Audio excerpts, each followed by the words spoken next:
اور جو شخص والدین کی نافرمانی کرتا ہے اس شخص کے بارے میں بڑے وعیدات بھی ہے۔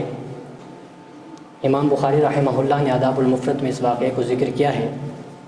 وہ کہتے ہیں کہ صحابی رسول کے ایک شاگرد وہ بیان کرتے ہیں کہ میں ایک محلے میں گیا تو وہاں پہ ایک قبرستان پر میں گیا تو اس قبرستان میں نے دیکھا کہ ایک بندہ عصر کی نماز کے وقت وہ باہر نکل رہا ہے، اس کا جو سر ہے وہ گدھے کی شکل کا ہے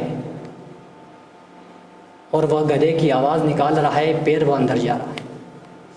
یہ واقعہ 3 مرتبہ ہوا۔ اگلے دن گیا تو پھر یہی واقعہ، اگلے دن گیا تو پھر بھی یہی واقعہ۔ پھر کسی شخص نے مجھے بتایا یہاں قریب اس کے والدہ رہتی ہے۔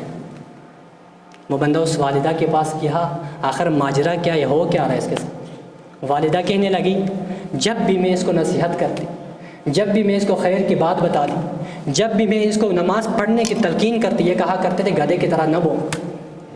آج یہ عبرت کا نشان بن گیا۔ یہ ہر وقت عصر کے ٹائم یہ اسی طرح قبرستان سے باہر نکلتا ہے اور اس کا شکل گدھے کی طرح ہو جاتا ہے اور اس طرح گدھے کی شکل میں یہ بولتا ہے پھر اندر چلا جاتا ہے۔ اللہ، یہ والدین کی نافرمانی کا نتیجہ ہے۔